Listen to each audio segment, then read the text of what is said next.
जय भवानी, जय भवानी, जय भवानी, जय राजपुताना, जय राजपुताना, जय राजपुताना, जय महाराणा के राजपूत। आज मां भगवती की शपथ लेकर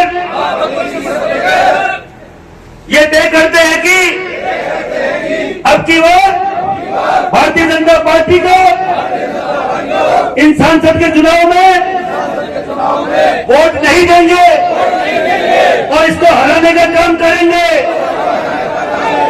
हम शपथ लेते हैं, हर घर, हर ढाणी, हर रिश्तेदार को इसके लिए सावचेत करेंगे। जय भवानी, जय हिंद, जय भारत। जाएगा बताओ सर। दोबारा 18 अक्टूबर को इकट्ठा हुआ, अगर आपका समाज ज्यादा संख्या में नहीं पहुंचता, आप लोग अपने घरों से नहीं निकलते, तो आपके समाज के ऊपर फिर लाठी चलती। आज आपकी पगड़ी उछाड़ी जा रही, आज कोई भी नेता बनना हो वो आपके समाज को गाली देके आगे बढ़ रहा है, तो किस प्रकार रुकेगा। आज सभी पार्टियों को पसीने आ रहे हैं। आज जो भाजपा पार्टी, मेरा भाई अभिषेक बोल रहा था कि भाजपा पार्टी पसीने नहीं, उसका तो बुरा हाल होया पड़े है। अब ये नहीं कहते वो 400 पार करे, 400 नहीं करे, हमें तो सिर्फ अभी एक अंगड़ाई भी है, लड़ाई अभी बाकी है। हमें तो अंगड़ाई क्या रही है कि राजपूत समाज को अपना जो बंधुआ मजदूरी वाला बंधुआ बात वाला जो हमारे ऊपर टैग लगा हुआ था उसको खत्म करना है। आज से बाहर निकल जाएंगे कि हमारे ऊपर 95% जो हमारे ऊपर थोपा गया था उस चीज से हमें बाहर निकलना है। अगर आप लोग अपना सहयोग करोगे, देखो चुनाव है और नेताओं को क्या चाहिए, 5 साल में एक वोट चाहिए, बाकी 5 साल तो फिर ये मजे करते हैं। अगर आपने इस बार पूरे भारत के अंदर राजपूत समाज ने अपनी ताकत दिखाई, और मुझे यकीन भी है, आपका तो मेरे पता नहीं है यहाँ पे आपके मन में क्या है, लेकिन हम पूरे हरियाणा में हर जिले के अंदर गए, सभी के मन में एक चीज है। हमारे जो नौजवान साथी हैं वो बिल्कुल भी सुनने के लिए तैयार नहीं है किसी भी बात को। आज हर आदमी चाहता है कि इस सरकार को सबक सिखाए। सरकारें डराती हैं आप लोगों को, ये कहते भी ये नहीं होगा, वो हो जाएगा, वो नहीं होगा, ये हो जाएगा। आप ये बताओ, सबसे पहले इस देश के अंदर मुगलों ने हमला किया, कौन लड़े? वीर शिरोमणि महाराणा प्रताप जी लड़े। विदेशी ताकत आई, कौन लड़े? महाराणा प्रताप जी लड़े। तो आज जब राजपूत समाज लड़ने वाला है, क्या इनसे सीखेगा? श्री रामचंद्र जी हमारे हैं, ये बताएंगे हमारे को भी हमें श्री रामचंद्र जी की पूजा कैसे करनी है। अब एक बताओ, आपके पास दो राजा हो रहे हैं शब्द भेद, या तो राजा दशरथ जी और या राजा पृथ्वीराज चौहान। तो एक बात बताओ, जो राजा 4 बास 24 गज अष्टअंगुल प्रमाण मत चुके रहे चौहान ऊपर बैठे सुल्तान, उसी से काम तमाम कर देते हो बिना आंखों के, वो आज चूक जाएंगे। आप उसके वंशज नहीं हो क्या? आप वो राजा थे, मैं मानता हूं कि वो आंख बंद करके भी निशाना लगा देते थे, लेकिन आप तो निशाना आज आंख खोल के भी लगा सकते हो। आपके ऊपर कोई पाबंदी थोड़ी है, लेकिन आपने वही संस्कार आज अपने अंदर पैदा करने हैं ताकि हम अपने बुजुर्गों को, अपने पूर्वजों की बात को आगे लेकर चलें। आज अपने समाज को अगर इकट्ठा करेंगे, हर आदमी अपनी ड्यूटी समझेगा। एक बात बताऊं, जब राजस्थान के अंदर कोई सरकार महिपाल जी के साथ कुछ गलत करने की सोचती है, बार बार कोई ना कोई बात कर देती है, क्या हमारा फर्ज नहीं है हरियाणा में बैठे लोगों का, या हमारा इस गांव के लोगों का फर्ज नहीं है? आप लोगों को कहीं जाने की जरूरत नहीं है। आप लोग तो सिर्फ इतना काम करते करो, जब भी आपके किसी नेतृत्व में या समाज के साथ कोई भी आपातकालीन ऐसी घटना घटे, तो आप लोगों ने तो एक काम करना है कि सांझे स्थान पर इकट्ठा होकर 20-50 आदमी एक वीडियो डाल दे कि हम सब उन लोगों के साथ हैं जिन लोगों के साथ ये अन्याय करें। अब शेखावत जी के साथ क्या किया गुजरात के अंदर, तो जब भी अगर हम हरियाणा के सभी गांव है, 1345 गांव हरियाणा के अंदर है, 1345 गांव के अंदर हमारे युवा अगर इस प्रकार से कार्य करने लगे, मजाल है किसी की? ये जो सरकारें आज हमारा शोषण कर रही है, शोषण कर देंगे। अरे 15 दिन में 20 दिन में आपने 7 अप्रैल के बाद आंदोलन की तेजी पकड़ी है, 7 अप्रैल से लेकर और आज देख लो आप, इसके बीच में ही सरकार जो 400 पार का नारा था वो 0 पे है गया। अभी राजपूत समाज ने ज्यादा बड़ी बात नहीं करी। अगर राजपूत समाज एक नाक के बंजली करने की बात करेगा, वो आज परंपरा है, कुछ हमारे भाई हमसे पटके हैं, लेकिन हम सबको मनाने का प्रयत्न करेंगे, सबको साथ लेने का प्रयत्न करेंगे। तो यही निवेदन करने के लिए आज आप लोगों के बीच में आए कि आप लोग अपने समाज के साथ चलो, अपने समाज की ताकत को पहचानो। जितने लोग यहाँ बैठे हैं, छोटे थोड़े लोग नहीं है, ये बहुत बड़ी संख्या है। देखो, जब कोई लड़ाई शुरू होती है ना, जब इस देश के अंदर लड़ाई शुरू हुई ना, तो कोई ज्यादा बड़ा तबका नहीं था, कोई ज्यादा बड़ी संख्या नहीं थी, लेकिन लड़ने वालों की संख्या बहुत कम थी। आज भगत सिंह जी को क्यों याद किया जाता है? भगत सिंह जी के चित्र क्यों लगे होते हैं? तो इसलिए लगे थे कि वो लड़े, महाराणा प्रताप लड़े, तभी उनको याद किया जाता है। और आपके पास तो महाराणा प्रताप एक इतने बड़े योद्धा हैं जिनको हिंदुस्तानी नहीं विदेश तक उनकी नीतियों को माना जाता है। तो आपने ऐसे कुल में जन्म लिया जहां पर माताएं 20-20 साल के बच्चों को तिलक करके भेज देती थी, कहती थी बेटा जा, या तो विजय होगा, ये वीर गति को प्राप्त होगी। तो आपने ऐसे कुल में जन्म लिया, उसके बावजूद भी आज सोचने की जरूरत पड़ रही है एक छोटी सी सरकारों के साथ लड़ने के लिए हमें डराया जा रहा है। आप लोगों ने डरना नहीं है, आपका समाज एकजुट होकर यह लड़ाई लड़ेगा। आज आप लोगों के बीच में आए, जो मान और सम्मान, जो पगड़ियां आप लोगों ने हमारे को पकड़ाई है, उसके लिए बहुत बहुत धन्यवाद। जय हिंद, जय महाराणा। जय भवानी, जय भवानी, जय भवानी, जय राजपूताना, जय राजपूताना, जय राजपूताना, जय महाराणा। लेकिन जो हमारी नजरों से चला गया उसका कोई वजूद नहीं भाई। बहुत लोग चर्चा करें कि साहब हमने इतनी रियासतें थी।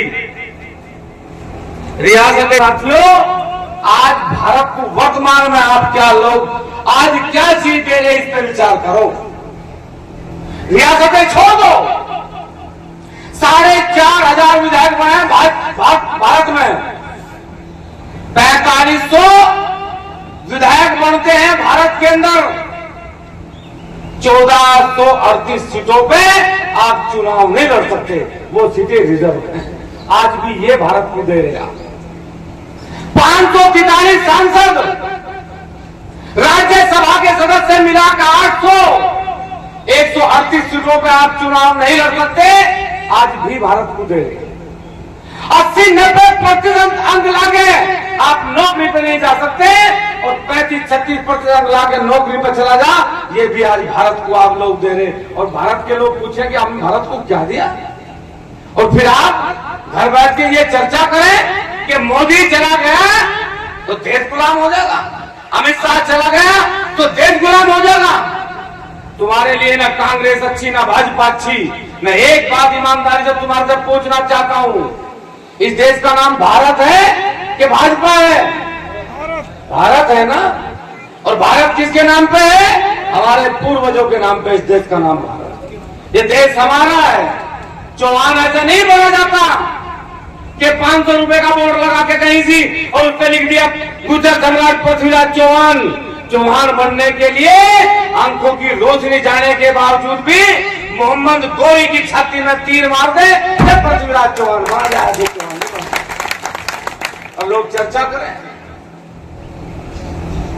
समझना पड़ेगा ये सेना बनाई जा रही, सेना लड़ती है, भीड़ नहीं लड़ती।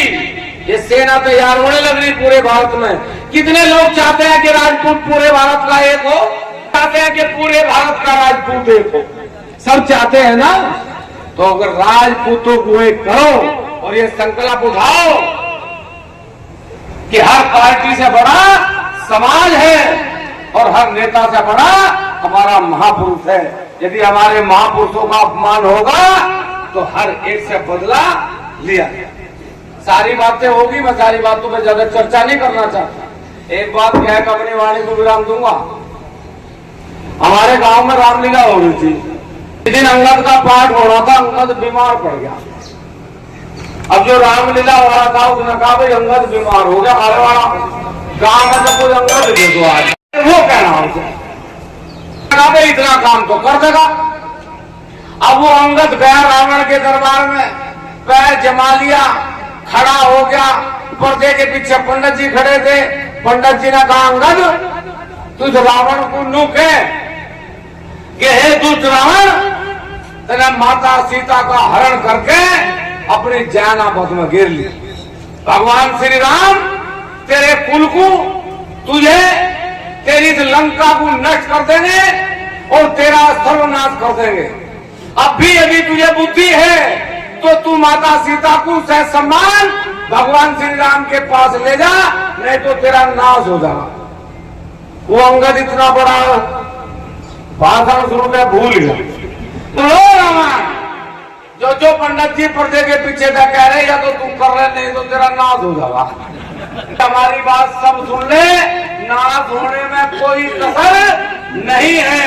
यदि आज भी आप इकट्ठा नहीं हुए, आज भी खड़े नहीं हुए, तो आने वाला समय आपके लिए बहुत खतरनाक है। परसों हम यही से गए थे, 400 किलोमीटर रोज आना पड़े, आज फिर आए। इसलिए नहीं कि चुनाव लड़ना, इसलिए नहीं कि नेता बनना है।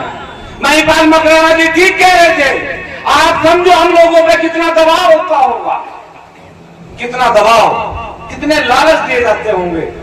क्या इस स्वाभिमान जाति को बेच दे, इस स्वाभिमान जाति को बेच दे, माँ बहनों को गाली देने वाले लोगों को माफ कर दे।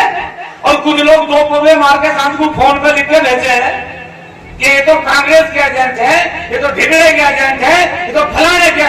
सारा हम भाजपा को वोट दे रहे तो हम राज चला दी, और हम गाली देने वाले लोगों का विरोध करें तो हम एजेंट। कान खोल के सुन लो सब लोग। राजपूत जब भी थे, जब महाराणा प्रताप लड़ रहे थे, राजपूत तब भी थे तब पृथ्वीराज चौहान लड़ रहे थे, और राजपूत आज भी हैं। कौन कहां खड़ा है ये तुम्हें तय करना। वो कल फिर आएंगे आपके बीच में, फिर कहेंगे हम तुम्हारे भाई हैं। उनसे पूछना तू भाई नहीं, तू कसाई है, क्योंकि तू उस दिन हमें काटने के लिए खड़ा था, हमें जोड़ने के लिए नहीं था। इसलिए हमारा निवेदन है सबसे, और बड़े बुजुर्ग और युवा साथी यहाँ मौजूद हैं, भाषण देने का बहुत समय आएगा। अभी 2 कुंभ वहां बाकी हैं। एक कुंभ के थड़ में भर दिया, एक सहारनपुर की धरती में भरा गया, एक कुंभ पूर्वांचल में, और चौथा कुंभ दिल्ली के लाल किले पे भरा जाएगा। ये आप लोगों का संकल्प है। दिल्ली हमारी थी, दिल्ली हमारी है, और दिल्ली हमेशा हमारी रहेगी। क्या कहवा अनुप्रिया पटेल के राजा अब ईवीएम मशीन से निकले, मां के पेट से नहीं पैदा होते। अरे बावड़ी, ईवीएम से नौकर निकले, राजा तो आज भी छत्राणी के पेट से जन्म लेता है। उसे ये जो दुनिया है ना, इसमें एक नया ट्रेंड शुरू हुआ कुछ दिन से, राजपूतों को गाड़ी दो और नेता बनो। लेकिन मैं धन्यवाद करता हूं इन युवाओं का, जिन्होंने इस बार इस पे एक ऐसी चोट लगाई और कहा कि जो गाड़ी देगा वो सदन तक नहीं पहुंच पाएगा। अरे हम तो कह रहे कि 400 पार का जब नारा दिया मोदी जी ने, 400 पार, हमने कहा इस बार 400 पार नहीं, इस बार तुम्हारा बनता था, इस बार कुछ नहीं बचने वाला। और अभी तो नहीं, अंगड़ाई है, आगे बहुत लड़ाई है। जो ना मानेगा बातों से, वो मानेगा लातों से। कोई इसलिए आदरणीय बुजुर्गों और साथियों, जो कसम आपको महिपाल मकराना जी ने खिलाई, उसका ध्यान रखना है, उस पर पालन करना है। ये तुम्हारा धर्म है। और ये सारी चर्चाएं इसलिए हैं क्योंकि जब कोई गाली देता है, महापुरुषों का अपमान होता है, तब मुंह से सिर्फ एक ही बात निकले कि द्वंद्व कहां तक पाला जाए, युद्ध कहां तक टाला जाए, और तुम हो राणा के वंशज, है तुम वहां तक भाला जाए। इसलिए आदरणीय बुजुर्गों साथियों, सभी का बहुत बहुत आभार, बहुत बहुत धन्यवाद। जय हिंद, जय भारत, जय। तो सही कैसे लग रहे थे महिपाल जी, जिस तरह से आपने महापंचायत की है, इसका उद्देश्य क्या है? इसका उद्देश्य सीधा सीधा भारतीय जनता पार्टी को आईना दिखाना है। हम लोग अब की बार लोकसभा के चुनाव में भारतीय जनता पार्टी को हराने का काम करेंगे पूरे देश में। और यहाँ 6ठे चरण का चुनाव है, इसलिए हम लोग आए हैं। आज अभी शाम को 5 बजे चुनाव का प्रचार बंद हो जाएगा। उससे पहले अंतिम ये सभा है और हमने शपथ ली है, भारतीय जनता पार्टी को अब की बार मां भगवती कसम खा के चुनाव में हम लोग हराएंगे। और पूरे प्रदेश में जहां जहां हमारे रिश्तेदार हैं, जहां जहां हमारे नातेदार हैं, जो भी सहयोगी हैं, जो भी जानकार हैं, सबको फोन करके कन्विंस करेंगे अब की बार हम लोग ये फूल की, कमल के फूल की जो फसल है हमारे लिए खराब हो गई, हम लोग अब की बार नहीं काटने वाले। तो क्या जो मीटिंग की है इसमें किसी को जिताने के लिए नहीं बल्कि मोदी को हराने के लिए हम लोग केवल भारतीय जनता पार्टी को हराने की बात कर रहे हैं। इसके कारण से कौन जीत जाए हमें कोई फर्क नहीं पड़ता। जो इनको हराने वाले हैं हम उसके साथ खड़े हैं। वो कोई भी पार्टी का हो, चाहे लोजपा का हो, लोकपा का हो, चाहे बसपा का हो, सपा का हो, कांग्रेस का हो, हमें कोई फर्क नहीं पड़ता। जो सक्षम है हम उसके साथ लगेंगे और इनको बकायदा अब की बार पटकनी देंगे। कितना असर पड़ेगा इस राजपूत समाज? जो 400 पार का नारा वो तो बंद हो गया, 15-20 दिन हो गए। मोदी की गारंटी बंद हो गई, आप देख ही रहे हैं। मुंह उतरे हुए हैं। जो अडानी अंबानी की डेली खिलाफ पक्ष की बात करते थे वो खिलाफत की बात करने लग गए। क्या क्या आ गए, मंगलसूत्र तोड़ने की बात कर रहे हैं, आज वो लाइट गुल होने की बात कर रहे थे। पता ही नहीं क्या क्या वो बातें बोल रहे हैं कि खाते फ्रीज हो जाएंगे, पता ही नहीं क्या क्या। ये इन बातों पे तो आ गए, हिंदू मुसलमान पे आ गए। अब समझ लीजिए मुद्दे गायब हो गए। क्यों गायब हो गए? मानसिक संतुलन खराब हो गया है, क्योंकि राजपूत पीछे हट गया है। 400 पार का नारा हवा हो गया। अब की बार 400 पार नहीं, अब की बार पार्लियामेंट के बाहर। आगे की किस तरह से क्या रणनीति बनाई गई है, किस रणनीति के तहत आगे का जो आंदोलन है वो जारी रखा जाएगा? जारी है भाई, भाजपा इस देश से जारी। और हमारा सीधा सा ध्येय है कि ये जो राजपूत सरदारी पूरे देश की है इसे इकट्ठा करना है। इसे इकट्ठा करके यही बात एक समझाई जा रही कि आज भाजपा है, कल अन्य दल भी कोई आएगा जो हमारे खिलाफ बोलेगा, जो हमारे खिलाफ रहेगा, जो महापुरुषों का अपमान करेगा, जो माताओं को, बहनों को गाली देगा, हमेशा ये सेना उसके साथ युद्ध करती है। जी, जिस तरह से लगातार 2 महापंचायत महेंद्रगढ़ जिले में आपको अभी करणी सेना का प्रदेश अध्यक्ष बनाएगा, तो किस तरह से जो युवा है उनको संगठित करने का कार्य करेंगे और किस तरह से आगे की रणनीति क्या कुछ रखी गई है? मैं आपके चैनल के माध्यम से पूरे हरियाणा के क्षत्रिय समाज के युवाओं को एक संदेश देना चाहता हूं कि वो जिस प्रकार से हमारी माँ बहन बेटियों के साथ आपत्तिजनक शब्दों का इस्तेमाल किया जाता है, टिप्पणियां की जाती है, गाली गलौज किया जाता है, तो उसको स्वाभिमान को बचाने के लिए हम अब की बार भाजपा को दरकिनार करेंगे और भाजपा को वोट ना करेंगे।